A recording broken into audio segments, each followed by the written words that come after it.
And we are online. Okay. Hi, guys. My name is Jim Haidema. I've been in the business for 35 years. I've been working with M Capital for the past, I worked with them before they actually started M Capital, but more intimately in the past 6 years. I've written 7 books about the industry that we're in. I've trained in excess of 174,000 people in 51% of the world. And as you can see behind me, I'm coaching a number of people who work with your M Capital, including this gentleman, Arnoldus. So it's a pleasure to spend time with you, man. Me too.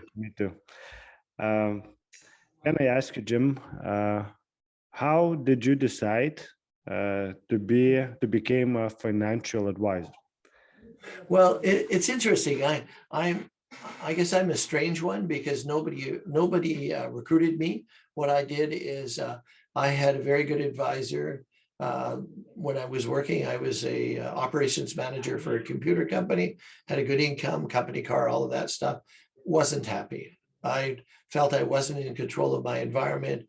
I wasn't in control of my income. I wasn't building anything. And I looked at my advisor and I thought, boy, this guy is in the right profession. So I went out and I started knocking on doors and I interviewed with a couple of insurance companies, found one that I liked and jumped in. So why did I jump in? Because if you're prepared to pay the price, if you're prepared to work hard, the rewards are phenomenal in this business. All right, but you have to pay the price. Yeah, well, that's interesting. My son, my youngest son came to the business and he asked me, Dad, do you think I'll be successful in this business? And I said, well, there's 2 things that must happen. One is you must believe. Not only believe in the product and the industry and the company and your leadership and all of that, but most importantly, believe in yourself. Believe in the difference that you can make in people's lives. When we do our job, we change people's lives. We put them in a better position. We allow them to save and invest. We allow them to protect themselves and their families. We give them so much choice and dignity. That's where the nobility of this business comes along. So you've got to sort of believe in that you can do that. I certainly believe in it. I believe this is a very noble profession, and I'm honored to work with people who are in this profession. The other thing is you have to pay the price. The price you have to pay in this business is hard work. It's not an easy profession. There's a very steep learning curve. You have to put yourself out there. You have to talk to people who don't necessarily want to talk to you, or that their need to save or invest and protect isn't at the forefront of their mind. So you have to take this product to them, this service to them, rather than them knocking on your door for it. And so it is challenging. It is challenging. And it takes strong people to do well in this business. So if you have a history of putting yourself out there, of putting yourself at risk, of challenging yourself, you're likely to do well in this business. So success is the choice. Yeah. Well, it's interesting, that phraseology is when I'm training coaching, it's the first words out of my mouth, because to be successful in anything, you have to make the right choices. And if you want to be successful in this business, you got to do the core activities. You've got to go out and find people to speak to. You've got to be willing to speak to them. You've got to walk them through a process that's meaningful to them and help them make those decisions they need to make. And so how you spend your time will determine the return you get on your investment. Because when you look at this industry, you're really a business person. And you must look at the return on investment. You must look at, if I'm going to invest my time and energy and money and whatever, I've got to get a return on that. Well, you got to invest it in the right places. And that's the price you have to pay to take something out to the marketplace that people may not be interested in at the moment, may not be excited about at the moment. But if you can create that interest, create that enthusiasm, you can help them. Yeah. And as I am working now as a financial advisor, people like they really hardly believe that they will have more money, more choices, and opportunities in their lives, because we are talking about financial plan, investing plan for a 20, 30 years, and everybody's thinking, oh, I don't know what's going to happen after 20 years, 30 years, maybe I'm not going to live that long. So how is your clients living now after your career? Yeah, 35 years. I think those people now are spending those money. Okay, well, that's a really good question, and I certainly have run into that before, where people say, well, either I don't need to start now because I've got time until I start, or I don't know what my needs will be like in the future. This is the truth. This is what 35 years of being in the business tell me. People do die. People do die too soon. I've had clients die on me. I've delivered checks to their family that allow the family time to mourn and not worry about bills. I've had clients who have had a critical illness or had an accident and needed money to pay bills. I've delivered those checks to do that. I've had clients that need money for one of three reasons, and this applies to anyone who's listening to this. You're going to need money in the future for one of three reasons. You're going to need money for emergencies. That's when the car breaks down, the fridge no longer works, whatever, repair, whatever you need to do. You'll need cash for that. You will need money for opportunities when you want to buy a new car, when you want to buy your first apartment, when you want to get into a wonderful vacation somewhere. That takes opportunity money. And finally, you're going to need money when you stop working.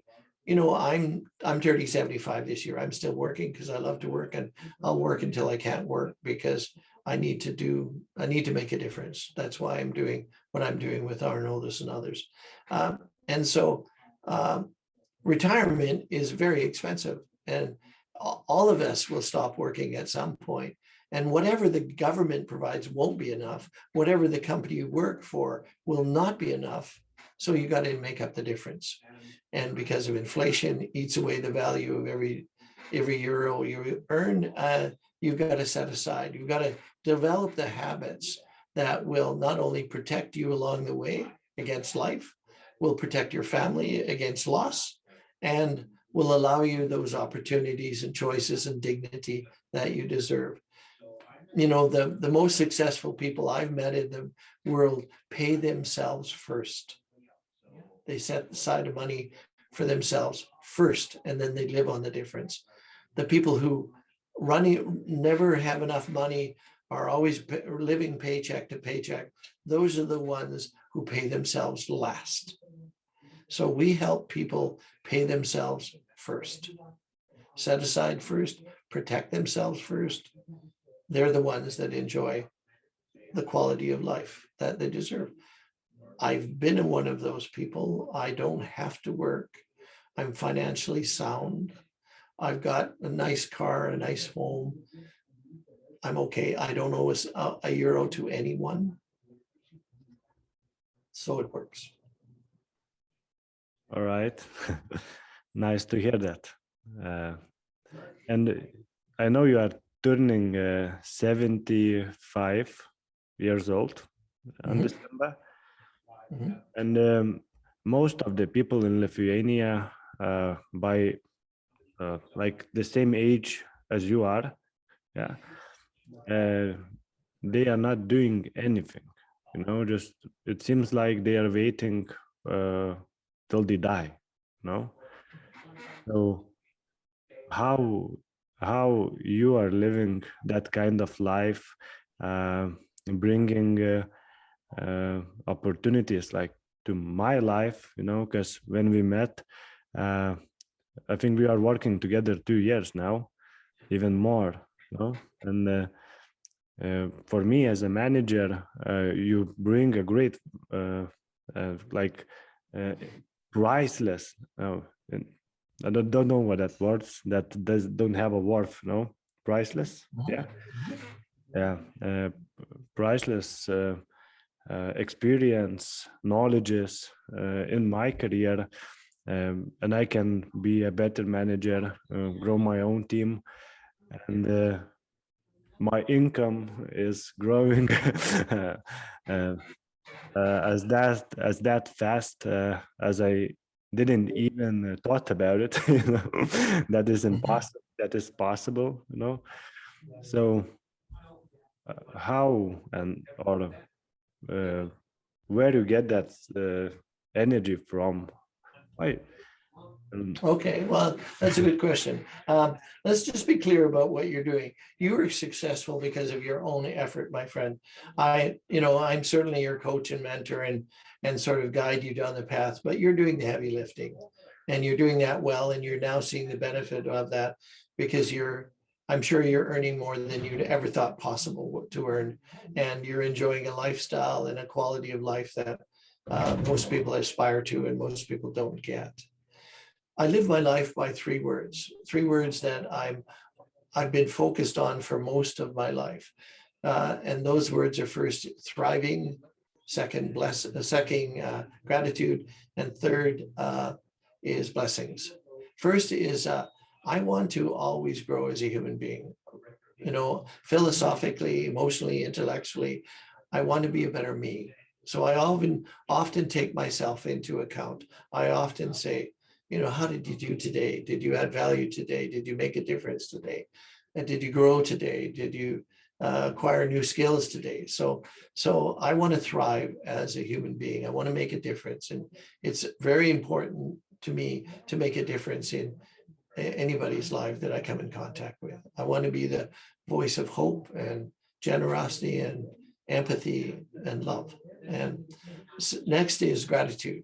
I am grateful that I'm at this point, and being turning 75, that I'm healthy, and I'd like to say it was because I've lived a great lifestyle. I haven't. I've abused my body along the way, but I must have good genes or something. And I'm grateful that I had a bout with cancer some 6 years ago, and I'm cancer free. But other than that, I'm fine. I'm fine.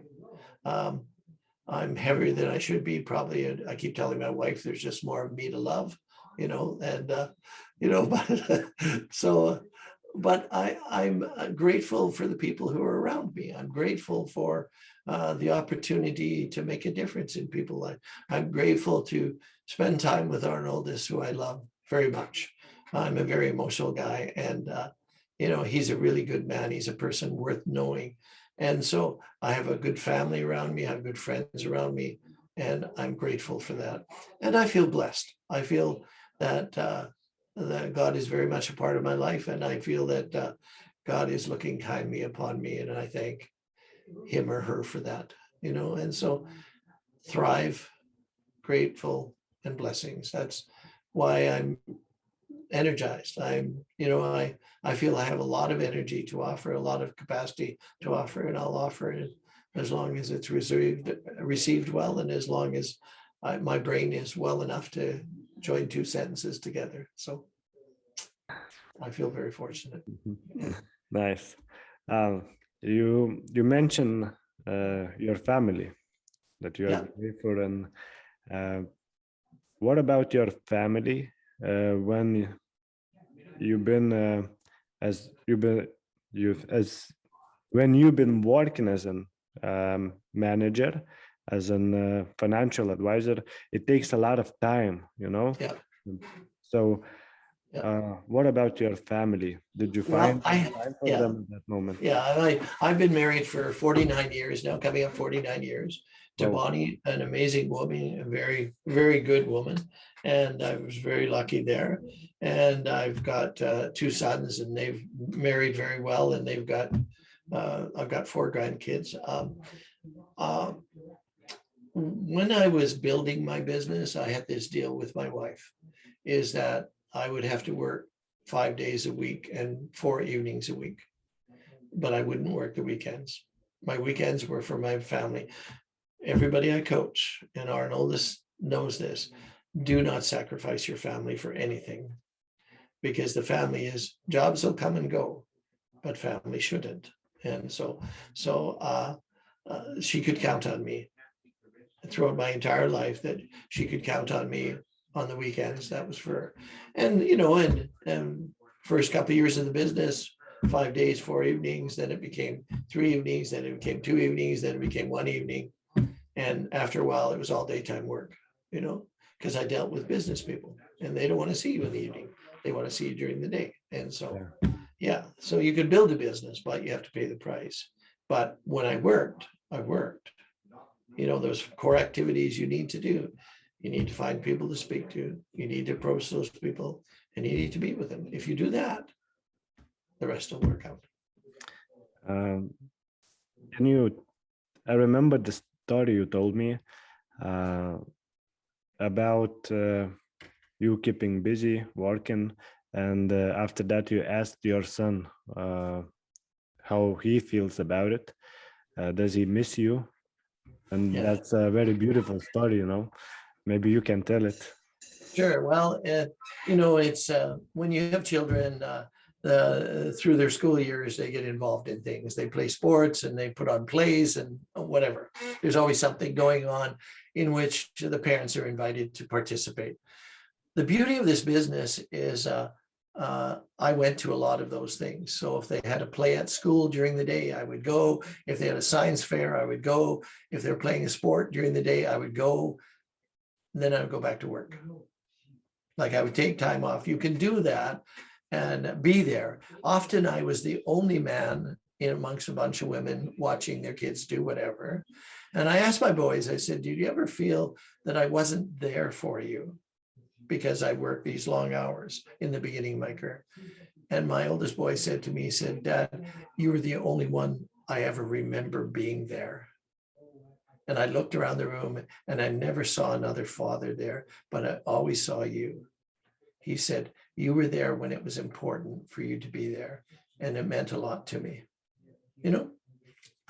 That's how I lived my life. I realized that I could take time to take care of my family, but I had to pay the price, which means I had to go back to work. So I would go and see the play and celebrate with him and say, I'm sorry, Dad, son, I got to go back to work. And he'd say, fine, Lovely. Yeah. Okay, so we need to end this because I need to move on. And I just want to say to anybody that's considering a career in this business, there's a famous American author by the name of Mark Twain, and he said, opinions are like belly buttons. Everyone's got one. Many people have opinions about what financial advisors don't do. Many people don't have a high impression of the industry, but those people that we are able to help don't have that opinion. Those people that can see the value of planning for the future, of protecting along the way, they admire us and they speak very highly of us. This is a great profession. This is a noble profession, but it's a career. It's not a job. And if you want to be successful, you need to invest in it. You need to pay the price. You need to believe. You need to work hard, and you'll get the rewards you're looking for. It's been very, very good to me. Very, very good to me. And I know it's very good to Arnoldus as well. And why? Because he's paying the price. So take a hard look at it. Don't make a quick decision about this. Don't listen to what other people say about it. Make your own decisions after doing your research. Walk the path with Arnoldus as you look at the career and then decide. It's the path you're walking is a process of joint discovery. While you're sort of discovering whether it's something you want to do, he's going to discover whether you match what we're looking for. Either one of you can walk away at any time. The worst thing you can do is walk away too soon without really knowing what's possible. I really thank you guys for listening and taking time. I wish you great success. It's a good career if you pay the price. Success is a choice. Love you, Jim. Love you. Love you too now, man. We'll see you in a couple of weeks, okay? Yeah.